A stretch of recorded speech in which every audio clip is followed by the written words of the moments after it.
참 감사하네요, 찬양이. 오늘은 대림절 두 번째 주일입니다. 아기 예수님의 탄생을 기대하며 기도하며 준비하는 대림절 두 번째 주일인데, 교회는 전통적으로 오늘의 주제를 평화, 호감, 평강으로 정하고 이 땅의 평강의 빛으로 오신 주님을 깊게 묵상하는 그런 전통을 가지고 있습니다. 이렇게 뜻깊은 주일을 맞이하여 모든 일상을 내려놓고 살아계신 하나님 앞에 놓으셔서 영과 진리로 예배드리시는 사랑하는 성도 여러분들 가운데 오직 하나님만이 주실 수 있는 평화, 평강이 넘치시길 이 땅의 평강의 왕으로 오신 주님의 이름으로 축원합니다. 오늘 본문 말씀은 저와 여러분들이 잘 아시는 것처럼 주님께서 12명의 제자들을 세우시는 내용이 기록되어 있습니다.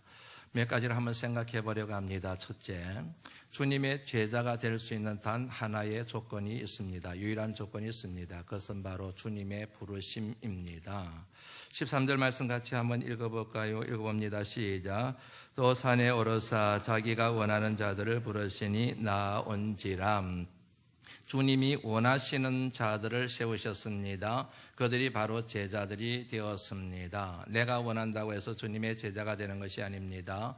내가 조건을 구비했다고 해서 제자가 되는 것도 아닙니다. 능력이 있습니다. 실력이 있습니다. 경험이 있습니다. 지식이 있습니다. 열정이 있습니다. 그렇다고 해서 누구나가 다 제자가 되는 것은 아닙니다. 아무리 그 같은 것들을 구비하고 있다고 하더라도 주님의 부르심이 없습니다. 그러면 제자가 될 수 없습니다. 그 같은 것들을 구비하지 못하고 있을지라도 주님이 부르십니다. 그러면 제자가 될 수 있다는 사실을 이 말씀의 맥을 통해서 이해를 할 수가 있습니다. 12명의 제자들 면면을 살펴보면은 참 세상의 조건에 비추어 봤을 때 부족한 게 많은 사람들이구나 하는 생각이 저절로 듭니다. 만일 제가 사장이라고 한다면, 그래서 12명의 사원을 뽑아야 한다고 한다면, 그리하여 이 같은 제자들의 이력서를 본다고 한다면 이 가운데서 사원으로 뽑을 사람들이 과연 몇 명이나 있을까 하는 그런 생각을 해봤습니다. 상상을 해봤습니다. 만일 제가 사장이었다고 한다면 이렇게 예수님의 12제자의 조건을 내가 보면서 뽑을 사람은 아무도 없겠구나 하는 그런 생각이 들었습니다. 그만큼 부족함이 많은 사람들이었습니다. 그런데 본문의 말씀을 깊게 묵상해 가다 보면은 12명 가운데 자연인 이름 이외에 어떤 별명이나 이름이 덧붙여진 사람들이 세 경우가 나옵니다. 첫 번째가 바로 시몬입니다. 16절 말씀에 보면은 그에게 베드로라고 하는 이름이 덧붙여져 있음을 알 수가 있습니다. 잘 아시는 것처럼 베드로는 반석이라는 뜻을 가지고 있습니다. 돌이라는, 스톤이라는 의미를 갖고 있는 헬라어입니다. 이 같은 의미의 이름이 붙여질 때는 그만큼 그 사람이 잘 다듬어진 사람이다. 그리고 강한 사람이다. 단단한 사람이다. 그렇게 이해할 수 있는 아주 좋은 이름입니다. 그런데 사실 베드로는 예수님께서 베드로를 부르실 때, 시몬을 부르실 때 시몬은 그런 사람이 아니었습니다. 다듬어진 사람이 아니었습니다. 그리고 가격한 사람이었습니다. 그리고 단단한 사람도 아니었습니다. 그럼에도 불구하고 그의 이름 앞에 베드로라고 하는 이름을 덧붙임으로 결국에는 그 같은 사람이 되게 될 것이고, 그리고 주님의 제자가 되기 위해서는 이 같은 베드로가 되어야 함을 이 말씀이 암시하고 있다. 그렇게 생각할 수가 있습니다. 그러므로 주님이 베드로를 부르실 때는 베드로가 된 시몬을 부르신 것이 아니고 베드로가 되기 전에 시몬을 부르셨다. 그렇게 우리가 이해를 한다고 한다면 그가 조건을 구비하여 부름받은 것이 아니라 조건이 안 됐음에도 불구하고 부르심을 받았다. 그렇게 정리를 할 수가 있겠지요. 그리고 두 번째 경우가 나오게 되는데 세베데의 두 아들에 대한 얘기입니다. 야고보와 요한에 대한 얘기입니다. 그들에게도 별명이 붙어 있습니다. 17절 말씀을 보면은 보아너게, 우리말로 말하면은 우레의 아들, 번개의 아들이라는 뜻을 가지고 있습니다. 쉽게 말씀드리면 그만큼 성격이 거칠었다는 얘기입니다. 성정이 막힘이 없이 거친 성정의 소유자들이었음을 이 표현이 암시하고 있지 않겠습니까? 주님께서 예루살렘으로 입성을 하시게 되었습니다. 사마리아 한 마을을 지나가게 되었는데 그 마을 사람들이 예수님의 이름을 환영하지 않았습니다. 거부했습니다. 쫓아내다시피 했습니다. 예수님뿐만 아니고 예수님의 제자들이 화가 났겠지요. 그런데 그 가운데 유독 화가 나서서 이 부분에 대하여 강력하게 제안을 한 사람들이 바로 세베데의 두 아들 야고보와 요한이었습니다. 한번 확인하고 넘어갈까요? 누가복음 9장 54절 말씀입니다. 함께 읽습니다. 시작. 야고보와 요한이 이를 보고 이르되 주여 우리가 불을 명하여 하늘로부터 내려 저들을 멸하라 하기를 원하시나이까. 한마디로 말씀드리며 썰어버리십시다. 다 죽여버리십시다. 누구가요? 세베데의 두 아들 야고보와 요한이 그렇게 얘기를 했습니다. 제자라는 말이 뭐죠? 제자 야고보와 요한이 그래요. 제자가 되었는데도 불구하고 아직까지 성등이 그대로 남아있습니다. 기질이 남아있습니다. 다듬어지지를 않았습니다. 불같은 성격, 이런 사람이었습니다. 그러니 여러분, 제자로 부름받기 전에는 얼마나 더 뭐가 많이 났겠습니까? 부족한 게 많았겠습니까? 그럼에도 불구하고 주님이 그들을 제자로 부르셨다. 우리가 여러분 주목해야 될 부분이라 여겨집니다. 이 세 사람에 대해서만 이 같은 별명이 붙었지만 이 세 사람의 별명은 결국 12명의 제자들에 대한 대표성을 갖지 않겠습니까? 한마디로 말씀드리면 12명 가운데 어느 한 사람도 주님이 생각하실 때 세상의 조건으로 비춰보면 주님의 제자가 되기에는 역부족이었다. 그렇게 정리를 할 수 있다는 얘기이지요. 그 같은 여러분 세상의 조건으로는 부족한 사람들이었지만 주님께서 그들을 부르시고 주님의 제자로 삼으셨습니다. 그러나 그렇다고 해가지고 생각 없이 아무렇게나 그리고 무턱대고 그들을 제자로 삼은 것은 아닙니다. 13절 말씀 다시 한번 읽어볼까요? 읽어봅니다. 시작. 또 산에 오르사 자기가 원하는 자들을 부르시니 나온지라. 예수님께서 제자들 12명을 선택하실 때 어디에서 하셨다고요? 산에서 하셨습니다. 산에 오르시고 제자들을 부르셨습니다. 그리고 그 가운데 12를 선택하셨습니다. 이렇게 기록이 되어져 있지요. 그런데 이 본문의 말씀에 보강할 수 있는 내용이 같은 병행구를 이루고 있는 누가복음 6장 12절 13절 말씀을 보면은 알 수가 있습니다. 누가복음 6장 12절 13절 말씀 같이 한번 읽어볼까요? 시작. 그래서 기도하시러 산에 가사 밤이 새도록 하나님께 기도하시고 밝음에 그의 제자들을 부르사 그 중에서 12를 택하여 사도라 칭하셨으니. 그렇게 되어져 있죠. 마가복음의 내용하고 틀려요. 마가복음은 산에 오르시고 그곳에서 12를 선택하셨다. 그렇게 되어져 있는데 이 누가복음의 말씀에 보면 산에 오르시고 12를 선택하시는 그 사이에 또 다른 하나의 중요한 사건이 있습니다. 그것은 바로 기도였습니다. 산에 오르셨습니다. 기도하셨습니다. 그냥 기도하신 것이 아닙니다. 밤새도록 기도하셨습니다. 무엇을 위하여요? 12명의 제자를 세우는 그 같은 기도 제목을 가지고 성부 하나님께 뜻을 구하기 위하여 나의 원대로 마옵시고 아버지의 원대로 되기를 원하나이다. 겟세마네 동산에서 그리 기도하셨던 것처럼 성부 하나님께 성자 하나님께서 의논하고 계심을 이 내용을 통해서 알 수가 있습니다. 성자 하나님이십니다.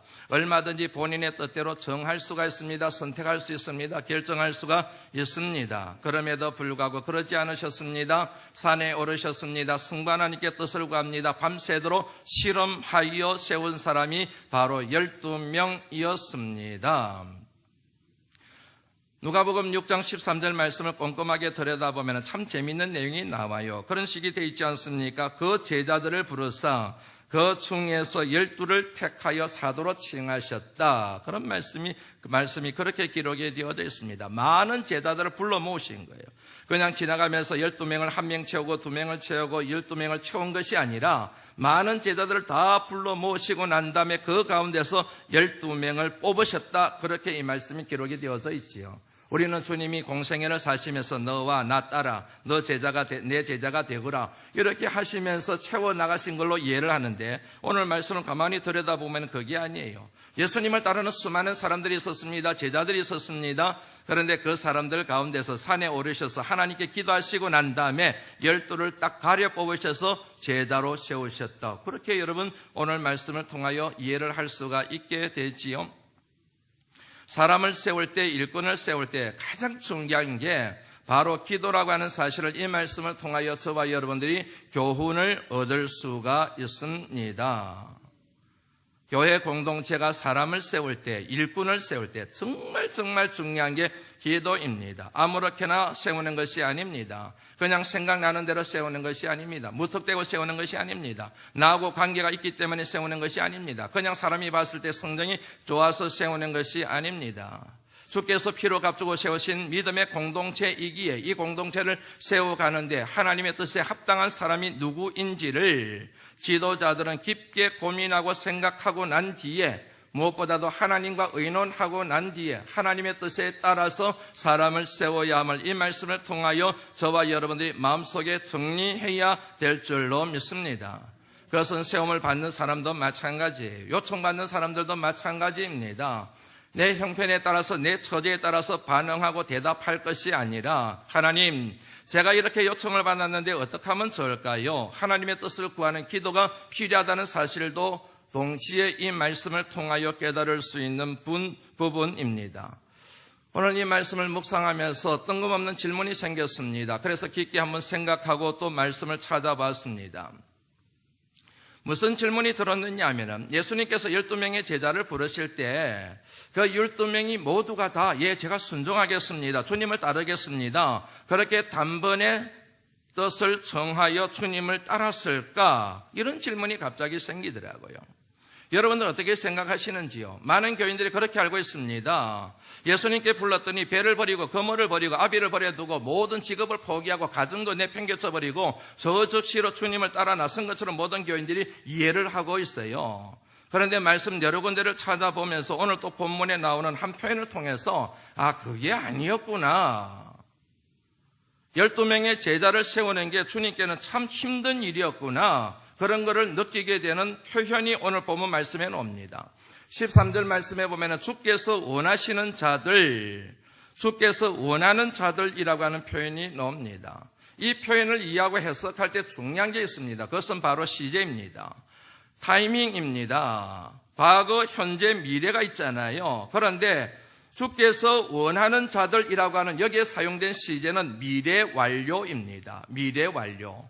과거도 아니요, 현재도 아니요, 미래인데 미래의 어떤 시점에 그게 완성이 되었다는 얘기이지요. 미래에 뭔가 완성이 되기 위해서는 과거에 시작된 점이 있어야 되는 거예요. 과거에 시작이 되었습니다. 그리고 현재를 거쳐서 미래로 갔습니다. 미래의 어떤 시점에서 과거에 시작된 것이 완성이 되었다, 이런 의미를 갖고 있는 시제가 미래 완료 시제이거든요. 그러므로 주님께서 원하시는 자들을 부르셨다, 그들에게 주님의 뜻에 순종했다 하는 것은 이미 주님이 과거에 그들에게 말씀하셨다는 거예요. 여러 번 말씀을 드렸다는 겁니다. 그러면 과거에 이게 결정이 된 것이 아니고 과거에 말씀을 드렸는데 어느 정도 시간이 지나고 난 미래의 시점에 그들이 주님의 뜻에 순종하기로 결단했다는 그런 의미를 갖고 있다는 얘기인 것이지요. 이해가 되시지요? 주님이 부르셨다고 해서 주님 제가 따르겠습니다, 가겠습니다, 그렇게 한 것이 아니라 주저했다는 것을 알 수 있습니다. 주님의 부르심에 그들도 머뭇거리고 그것에 대하여 확신이 서지 않아서 고민하고 힘들었음을 이 내용을 통하여 알 수가 있습니다. 왜 그러지 않겠습니까? 여러분들 한번 상상해 보시지요. 지금 주님이 이 시간 우리 가운데 오셔서 나를 따르라, 내 제자가 되거라, 그 말씀을 들었다고 해서 여러분들 가운데서 재물을 버리고 집을 버리고 직장을 버리고 배를 버리고 아비를 버리고 거물을 버리고 제가 주님 순종하겠습니다, 따르겠습니다, 그렇게 얘기할 분들이 여기에 과연 몇 분이나 계실까요? 우리는 이미 예수님을 알고 있습니다. 예수님에 대한 믿음의 고백을 가지고 있습니다. 그런 상태에서 주님이 오셔서 나를 따르라 그랬을 때 과연 모든 것을 버리고 즉각적으로 주님을 따를 수가 있겠느냐? 힘들걸요. 고민이 될걸요. 밤잠을 설쳐가면서 생각을 하게 될걸요. 여러분, 하물며 그 당시 주님의 초청을 받은 사람들은 더 하지 않겠습니까? 주님께서 공생애를 시작하신 지 얼마 되지 않았습니다. 그분에 대한 확신이 없는 거예요. 메시아라고 본인이 얘기도 하기도 하고 기적을 행하기도 하고 질병을 고치기도 하고 귀신을 막 쫓아보내는 그 같은 능력을 행하기도 하는데 뭔가 불투명한 거예요. 바리새인들이 항상 공격을 해요. 서기관들로부터 공격을 받아요. 종교 지도자들, 그 당시에 종교 지도자들과 자꾸 충돌이 일어나게 돼요. 모든 게 불투명해요. 확신이 생기질 않습니다. 그런 마당에 나를 따라오느라 내 제자가 되거라 했을 때 제가 따를게요, 그렇게 여러분 쉽게 반응할 수 있는 것은 거의 여러분 어렵습니다. 그런 면에서 생각했을 때 오늘 주께서 원하는 자들이라고 하는 이 표현 속에 담겨있는 주님이 과거에 한번 말씀하신 거로 끝나고 그것으로 인하여 순종이 이루어진 것이 아니라 꽤 많은 시간이 지나고 난 뒤에 제자들이 순종했다고 하는 이 말이 설득력을 갖게 되는 것이지요. 한번 확인하고 넘어갈까요? 누가복음 9장의 말씀입니다. 한번 확인하고 넘어가죠. 읽어봅니다. 누가복음 9장 57절 말씀입니다. 시작. 때 어떤 사람이 여짜오되 어디로 가시든지 나는 따르리이다. 예수께서 이르시되 여우도 굴이 있고 공중의 새도 집이 있으되 인자는 물이 들 곳이 없다다 하시고 그래도 니 따라올래? 그런 얘기지요. 그 다음에 한번 읽어볼까요? 시작. 또 다른 사람에게 나를 따르라 하시니 그가 이르되 나로 먼저 가서 내 아버지를 장사하게 허락하옵소서. 이르시되 죽은 자들로 자기의 죽은 자들을 장사하게 하고 너는 가서 하나님의 나라를 전파하라 하시고 또 다른 사람이 이르되 주여 내가 주를 따르겠나이다마는 나로 먼저 내 가족을 작별하고 허락하소서. 예수께서 이르시되 같이 읽습니다. 시작. 손에 전기를 잡고 뒤를 돌아보는 자는 하나님의 나라에 합당하지 아니하리라 하시니라. 이해가 되시죠? 따라오라고 말씀하세요. 내 제자가 되자고 말씀하시고 초청을 하셨습니다. 그런데 여러분 장사 지내고 올게요. 가족들하고 작별하고 올게요. 뭔 의미인지 아시겠지요? 안 가겠다는 거예요. 못 가겠다는 거예요. 확신이 서질 않는 거예요. 이 같은 여러분 현실을 생각했을 때 예수님께서 12명의 제자를 세우는 것, 특별히 뭐냐면 조건을 갖추고 세상적인 어떤 지위를 갖고 있고 똑똑하고 유능하고 실력이 있는 사람을 세우는 게 만만한 일이었겠습니까? 만만한 일이 아니었던 거예요. 이 같은 사실을 우리로 하여금 알게 하는 표현이 주께서 원하시는 자들이라고 하는 이 표현 속에서 발견할 수가 있습니다. 참 주님이 12명의 제자를 쉽게 채우신 것 같은데 그거는 실상은 그게 아니라 12명의 제자를 세우시는데도 힘드셨구나. 그렇게 정리를 할 수가 있지요. 목회를 하면서 참 힘든 일들이 있습니다. 그 중에 하나가 사람을 세우는 거예요. 그 중에 하나가 일꾼을 세우는 겁니다. 예를 들면 여러분 성만찬을 하고 또 세례식을 하고 손이 필요한데 봉사의 손길이 필요한데 봉사를 안 하려고 하는 거예요. 물론 봉사를 하다가 지쳐서 충전하기 위하여 잠시 쉼을 갖는 것은 어찌할 수 없지만 아예 처음부터 봉사에 대해서는 기대도 않고 하지도 않고 자기는 봉사할 거라는 생각조차도 없는 교인들을 볼 때는 가끔씩 가다가 속이 상할 때가 있고 섭섭할 때가 있습니다. 아니 교회 공동체가 하나님의 거룩한 소명을 감당해야 되고 이 세상에 대하여 빛이 되어야 되고 소금이 되어야 되는데 저마다 봉사를 안 하고 저마다 섬기지 않겠다고 해버리면 교회가 그 사명을 어찌 감당할 수 있으랴 하는 생각이 들기 때문에 그런 섭섭한 마음이 목회자로 들 수밖에 없지 않겠습니까? 물론 그러지 않는 분들도 있습니다. 자원하는 분들도 있습니다. 먼저 전화를 걸어서 목사님 내년에 제가 어디서 봉사하면 좋겠습니까? 물어보는 분들도 있습니다. 그러나 그분들은 여러분 가뭄에 콩나듯이 한두 분일 뿐이고 대부분은 움직이지를 않습니다. 흔들바위가 되어줘야 좀 교회가 막 잘 돌아갈 터인데 흔들바위가 잘 되지를 않아요. 다른 교회 다니는 집사님으로부터 들었습니다. 자기는 여러분 연말이 되면 항상 시험에 든대요. 봉사하는 문제로. 목회자들과 교회 장로님들이 자기 보고 자꾸 봉사라고 그러는데 자기는 봉사하기 싫다는 거예요. 그래서 그것 때문에 시험에 들어서 교회를 떠나고 싶은 마음이 12번도 더 든다는 거예요. 그 얘기를 듣는데 참 그분이 불쌍하더라고요. 영원히 불쌍하더라고요.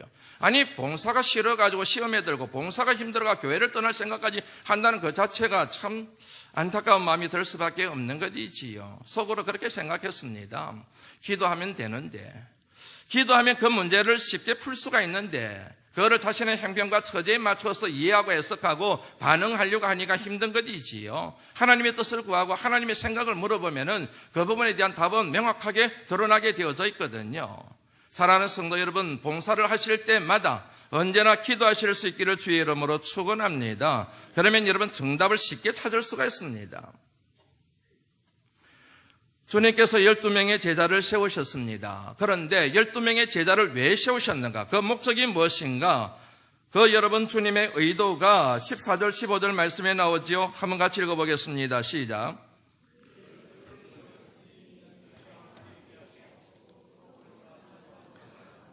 귀신을 내쫓는 권능도 가지게 하려 하심이라. 12명을 세우셨어요. 왜요? 세 가지를 얘기하고 있는데 결론은 하나입니다. 전도입니다.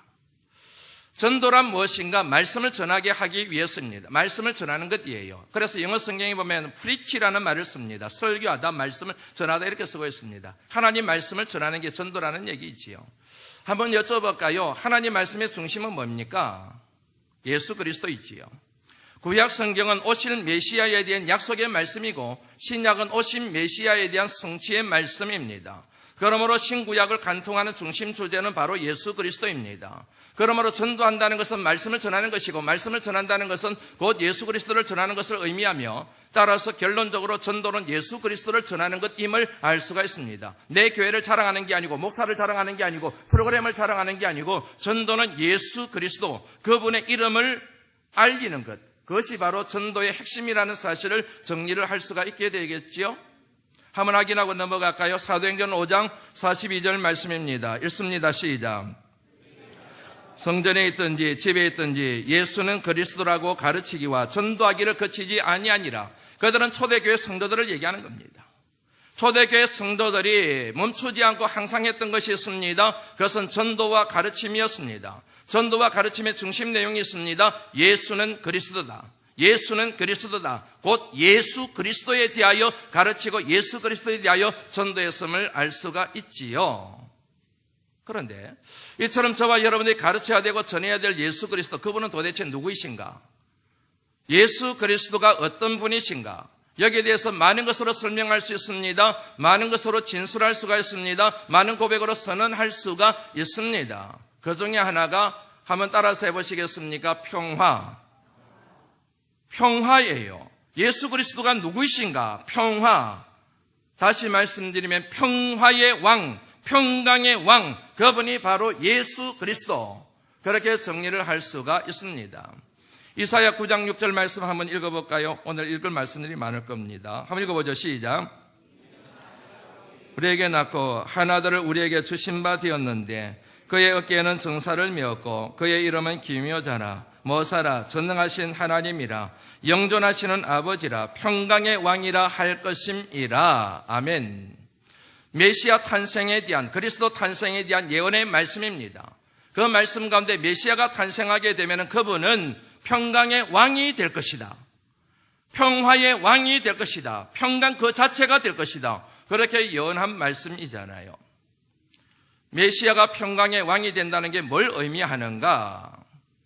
한번 여기서 평화를 먼저 좀 생각하고 넘어가죠. 오래된 교인들은 몇 번 들어서 알고 계실 텐데 사람들이 흔히 생각하는 평화, 평강이라고 하는 것은 아무런 문제가 없는 상태를 평화라고 생각을 합니다. 그런데 성경에서 말하는 평화에 대한 이해는 그것과 틀립니다. 사람들은 흔히 전쟁이 없고 배고픔이 없고 아픔이 없고 고통이 없고 문제가 없는 상태, 그게 평화라고 얘기를 하는데 성경에서 말하는 평화의 의미는 문제가 있는데, 문제가 심각한데, 그런데 그 문제가 더 이상 문제가 되지 않는 상태, 문제가 있는데 그 문제가 더 이상 문제가 되지 않는 상태, 이게 바로 샬롬, 에이레네, 평화, 평강이라는 의미의 뜻이라는 것이지요. 잘 구분을 하셨죠? 문제가 없는 상태가 아니라 문제가 있는데 그 문제가 더 이상 문제가 되지를 않는다는 얘기예요. 전에도 소개를 해드린 예를 다시 한번 설명해 드려볼까요? 태풍이 휘몰아쳐요. 비바람이 휘몰아칩니다. 천지가 난리가 났어요. 뒤집어지고 날아가고 엉망진창이 되었습니다. 일종의 문제라고 얘기를 할 수가 있어요. 그런데 자그마한 종달새 한 마리가 바위 틈바구니에서 눈을 끔뻑끔뻑거리면서 졸고 있습니다. 평화롭게 이럴 때가 없습니다. 분명히 문제가 있어요. 태풍이 휘몰아치고 있습니다. 천지가 다 날아가고 지금 죽느냐 사느냐의 문제로 고통을 겪고 있습니다. 그런데 그 문제 가운데서 그 문제가 이 종달새에게는 전혀 문제가 안 돼요. 왜요? 바위 틈 속에 있어가지고. 문제가 있는데 문제가 되지를 않는다는 얘기이죠. 바위 틈 속에 있기 때문에. 이게 뭐라고요? 샬롬의 의미라는 얘기예요. 여호와는 나의 반석이시요, 여호와는 나의 산성이시요, 여호와는 나의 방패시요라고 하는 의미가 이거예요. 여호와는 나의 반석이시요. 여기서 말하는 여호와의 이미지는 평화, 평강의 왕. 문제가 많은데 그런데 그 문제가 반석이신 여호와 속에 있기 때문에 더 이상 문제가 되지 않는다. 이 같은 평화가 여러분들 삶 가운데 느침시기를 주의 이름으로 축원합니다. 그런데 성경에서 말하는 평화를 설명할 때 언급하는 문제는 단순하게 환경의 문제가 아닙니다. 건강의 문제가 아닙니다. 물질의 문제가 아닙니다. 사업의 문제가 아닙니다. 죄의 문제예요. 욕심이 잉태한 적 죄를 낳고 죄가 장성한 적 사망을 낳느니라. 사망의 뿌리는 죄예요. 죄의 결과는 사망입니다. 성경에서 말하는 평화와 관련된 문제는 이 죄를 얘기하고 있는 것이지요. 죄가 문제예요. 그 죄로 인하여 내가 죽게 되었어요. 그런데 이 죄가, 이 문제가 내게는 더 이상 사망의 이유가 되지를 않아요. 문제가 있는데 그 문제가 더 이상 문제가 되지 않는 게 평화라고 얘기했잖아요. 그 문제의 핵심이 죄라고 얘기했잖아요. 죄가 나를 죽이는 원인이었는데 그 죄가 더 이상 나를 죽이는 문제의 원인이 되지를 않는 것. 누구로 말미암아? 예수 그리스도로 말미암아. 그게 샬롬의 의미라는 얘기지요. 예수님이 2000년에 이 땅에 태어나실 때 그 당시 패권을 잡고 있던 나라가 로마였습니다. 1000년에 걸친 로마 제국 시대를 일러서 팍스 로마나, 로마의 평화라는 뜻을 가지고 있는 표현을 씁니다. 팍스 로마나. 1000년 동안 평화를 지켰습니다. 평화를 경험했습니다. 평화를 유지했습니다. 그런데 로마가 누렸던 평화는 무력에 의한 평화였습니다. 군사적인 힘을 통하여 얻은 평화였습니다. 무기를 가지고 얻은 평화였습니다. 그 같은 군사력과 무력을 통하여 약한 나라와 약한 백성들을 누르는 거예요. 그들을 억압하는 거예요. 그들을 착취하는 거예요. 그들의 고해를 빨아내는 것이에요. 그들을 희생시켜서 그들의 희생을 제물로 하여 있는 자들이 누리는 평화가 바로 로마의 평화, 팍스 로마나였습니다. 이거를 이렇게 설명할 수가 있지요. 힘 있는 자들에 의한, 힘 있는 자들을 위한, 힘 있는 자들만이 누리는 평화, 이게 팍스 로마의 본질이에요. 수많은 사람들이, 힘없는 사람들이 수탈을 당해요. 탄압을 당해요. 희생을 당해요. 죽어나가요. 그들의 평화를 위하여. 이거는 참된 평화가 될 수가 없습니다. 그런데 힘이 있습니다. 그 힘을 힘없는 자들을 위하여 양보합니다. 내게 힘이 있습니다. 그런데 힘없는 자들을 위하여 그 힘을 사용합니다. 그래서 힘 있는 자와 힘 없는 자가 함께 더불어 살아갑니다. 힘 있는 자가 힘 없는 자의 친구가 됩니다. 다시 말씀드리면 힘 있는 자에 의한, 힘 없는 자들을 위한, 힘 없는 자들과 함께 누리는 평화, 이게 참된 평화임을 믿으시기를 주의 이름으로 축원합니다. 이 같은 평화를 이루신 분이 바로 메시아 예수 그리스도 그분이셨다는 얘기지요. 주님은 하나님이셨습니다. 전지하신 분이셨습니다. 전능하신 분이셨습니다. 무한 광대하신 분이셨습니다.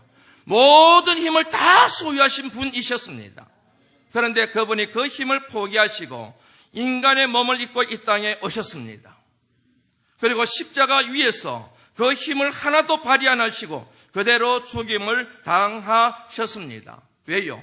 힘없는 인생을 살리기 위하여, 죄로 말미암아 영원히 죽을 수밖에 없는 인간을 구원하시기 위하여, 창조주 하나님과 피조물 인간 사이에 막혀있던 그 담벼락을 허물기 위하여, 거룩하신 하나님 앞에 우리 죄된 인간이 화목하게 하시기 위하여 자신의 모든 힘을 포기하시고 그 힘을 이용하여 이 땅에 오시고 십자가 위에 죽으신 것이 바로 십자가 사건이지요. 이를 통하여 저와 여러분들이 살아나게 된 줄로 믿습니다. 구원을 얻게 된 줄로 믿습니다. 하나님과 우리 사이에 화목해 되는 역사가 일어나게 된 줄로 믿습니다. 평화를 얻게 된 줄로 믿습니다. 더 이상 죄가 우리에게 죄가 되지 아니하고, 문제는 있으나, 죄가 있으나 그 죄가 우리를 해치는 무기가 될 수 없는 구원의 역사가 일어나게 된 줄로 믿습니다. 이런 의미에서 주님을 일러서, 메시아를 일러서 평화의 왕이라고 그렇게 말하는 것입니다. 그런 면에서 이 성경에서 말하는 평화는 곧 구원을 의미합니다. 구원이 평화요, 평화가 구원입니다. 이와 관련된 말씀들을 시간이 좀 지났지만 한번 읽고 넘어가겠습니다. 한번 읽어볼까요? 이사야 53장의 말씀 읽어봅니다. 이사야서는 기본적으로 메시아 탄생을 예언하고 있는 말씀입니다. 이사야서 53장 4절 말씀, 6절 말씀 읽습니다. 시작.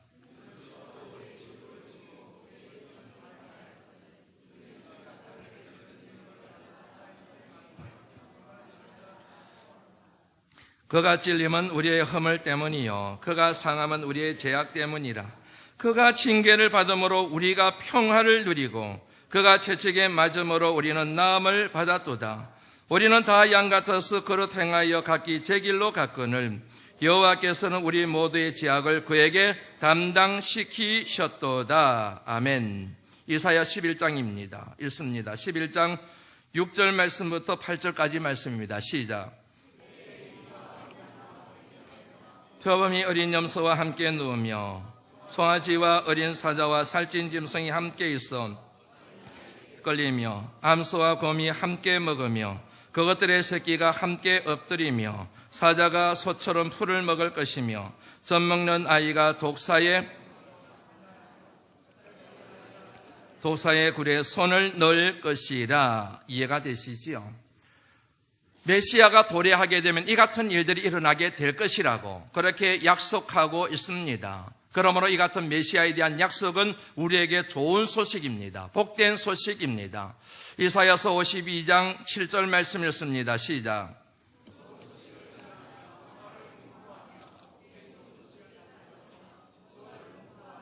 시온을 향하여 이르기를 내 하나님이 통치하신다 하는 자의 산을 넘는 발이 어찌 그리 아름다운가. 이 같은 말씀을 고스란히 이어받아 선포되어진 말씀이 누가복음 2장에 나옵니다. 2장 10절 말씀 11절 말씀 읽습니다. 시작.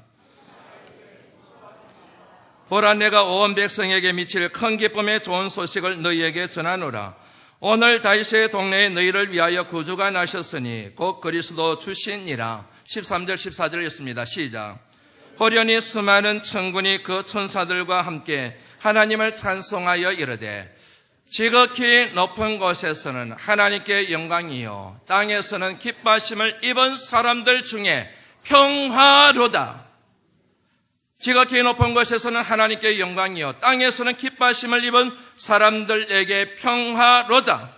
팍스 로마나가 아니라 팍스 크리스티나, 물에게 의하여 이루어지는 평화의 시대에 오직 예수 그리스도의 사랑에 의하여 이루어진 하나님 나라, 사랑의 나라, 평강의 나라, 그 같은 평강을 이루신 분이시기에 그분의 이름을 평강의 왕이라 그렇게 선언하고 있습니다. 평화로다. 하늘 위에서 내려오네.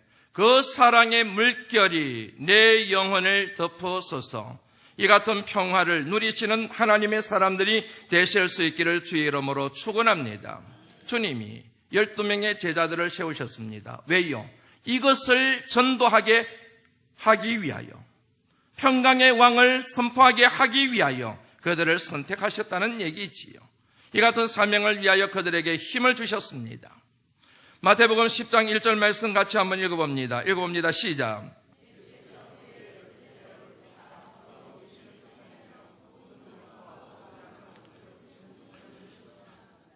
주님께서 그들에게 제자로 세우실 뿐만 아니라 그 사명을 감당할 수 있는 힘을 주셨습니다.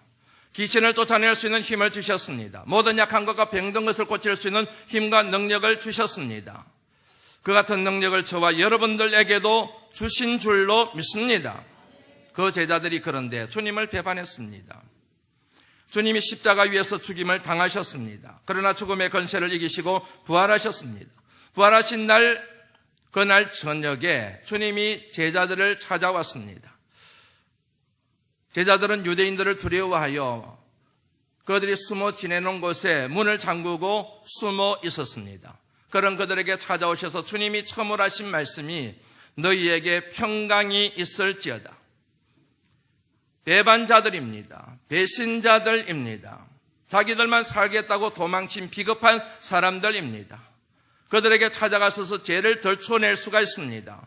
꾸짖을 수가 있습니다. 나무랄 수가 있습니다. 혼낼 수가 있습니다. 구박할 수가 있습니다. 멸시할 수가 있습니다. 정죄할 수가 있습니다. 그런데 주님은 그러지 않으셨습니다. 너희에게 평강이 있을지어다. 그리고 이렇게 말씀하셨습니다. 아버지께서 나를 보내신 것 같이 나도 너희를 보내노라.